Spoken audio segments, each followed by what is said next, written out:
Today, the proclamation of the Word of God in the second epistle of Paul in Apostle 2 Thessalonians chapter 3, verse 6 to 10, jump to 16 to 18. For we cannot, brethren, in the name of the Lord our Jesus Christ, from you and everybody who walks disorderly and according to the tradition which received from us. For you yourselves, you know how you ought to follow us, for we were not disorderly among you. Nor did anyone's bread free of charge, but work with you labor and toil not in the day, that we might not be burdened to any of you. Not because you do not have authority, but we have made ourselves an example of how you should follow us. For even we were you commanded you us today, with anyone will not work, neither shall we eat. For we hear that we were sound to walk among you in this orderly manner in working, but busybodies.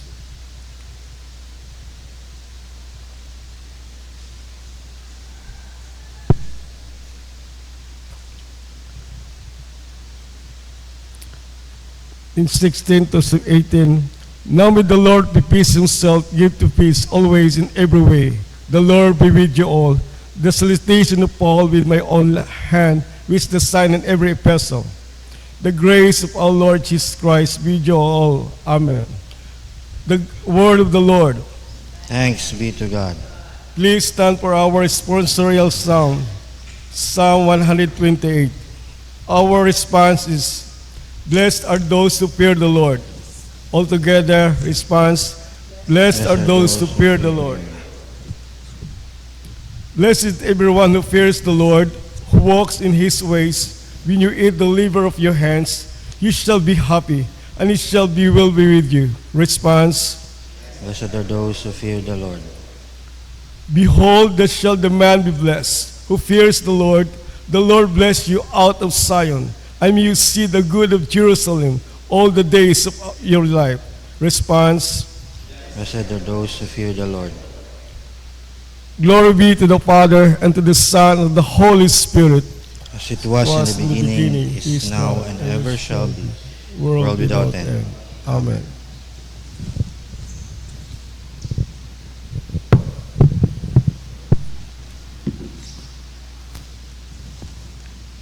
The Lord be with you. The Holy Gospel of our Lord Jesus Christ according to St. Matthew chapter 23.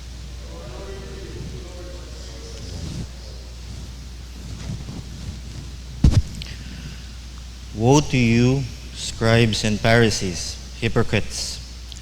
For you are like whitewashed tombs, which indeed appear beautiful outwardly, but inside are full of dead men's bones and all uncleanness.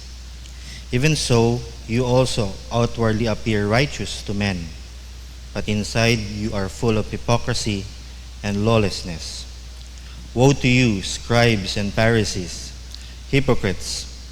Because you build the tombs of the prophets and adorn monuments of the righteous, and say, if we had lived in the days of our fathers, we would not have been partakers with them in the blood of the prophets.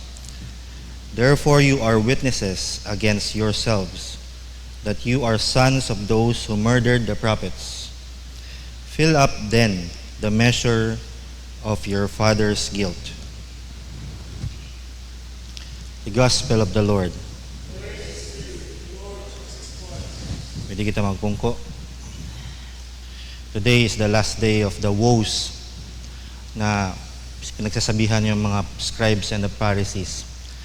What I would like us to meditate and reflect, because the point na ni Jesus kara is conversion. And today is also sa atong brothers and sisters sa Roman Catholic, they are celebrating the feast of St. Augustine, which has the best conversion of all the saints yung nakita namon. No? And today, we focus on what Jesus really wanted these scribes and Pharisees. Ano ro anda nga dapat obrahon sa nang interior para hindi sila makita na whitewashed tomb. A whitewashed tomb is an alarm. Pinipintahan yan para makita ng mga tao, yan is a tomb. And when you touch the tomb, magiging unclean ka for 7 days. So, parang binibigyan ng alarm. But what I would like us to see, what Jesus would like, the opposite of this. Jesus would like us to be authentic and with integrity, inside and outside. And these scribes and prophets, these scribes and these Pharisees, they all know the law. And we remember sa Joshua, you shall meditate the law of the Lord day and night.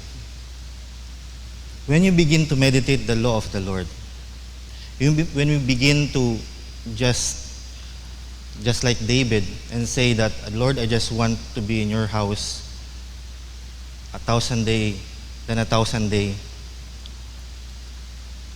makikita natin yung beauty itatong Ginoo. Makikita natin who God really is. And we begin to see who God really is, we begin to align with our hearts and with our lives. You cannot bear doing wrong when you experience the presence of God. And one thing that we see here that really impact the world also is because prayer. You see the aspect of prayer, di makikita ng tao. Pero when you begin to pray for others, di rin nila makikita yun. Di nila alam yun. But yet, it makes tremendous power available. God is reminding us to watch over our interior this morning. God is reminding us our prayer life, to secure our prayer life, because that life will allow us to see who really God is. And when you go out, we begin to see others, si Jesus to tuwan ko ng pera, si Jesus to I have to serve, Jesus is my Lord, I have to serve. The service becomes genuine, di pinipilit. It comes from an overflowing heart of praise and thanksgiving towards a God who loves us very much, who rescued us from Egypt. The interior life is really important. That is why some of the saints, even the priests from of old, mga medieval priests, went to the mountains and pray because they want to establish the inner life. Daya kasing Pharisees nga ginasabihan ni Jesus because they are more on the religious side, on the routine. But when you begin to actually hear God, be in the presence of God, you can't help it but follow Him. Humble yourself, repent of all our sin. And the other aspect that I would like us to learn also in today's gospel is confrontation. What if other people who is against us confronts us? How do we respond? In this gospel, the woes, the last of the woes, ginhamba na nadikara, yung fathers mo, pinatay nila yung fathers ng prophets, yet you build tombstone. God confronts us, and that is good. Remember, even people, we should love confrontation. Ako, ayaw ko minsan. Pero when you begin to love confrontation and begin to see, ano yung sinasabi nila, baka may sinasabi nila na hindi ko pa nakikita. Lord, please correct me. Again, it boils down to our humility and our repentant heart, our broken spirit. Tanda natin sinabi sa James, confess to one another, therefore, your faults, your slips, your false steps, your offenses, your sins, and pray also for one another, that you may be healed and restored. to a spiritual tone of mind and heart. The earnest, heartfelt, continued prayer of the righteous man makes tremendous power available, dynamic in its working. Amplified Classic Edition. So when we begin to accept confrontation and nourish our inner life, our prayer life, practice the presence of God, think of God always, every moment of our life, it makes tremendous power. It unites our outside world with the inside world. So God is warning the scribes and the Pharisees here. So let us reflect, what can we learn? What is the purpose of the woes nga gintaon ni Jesus kara sa mga Pharisees? That is for our conversion, that we give importance on the inner life, the presence of God in our life, the Holy Spirit. And then to also accept confrontation and love confrontation.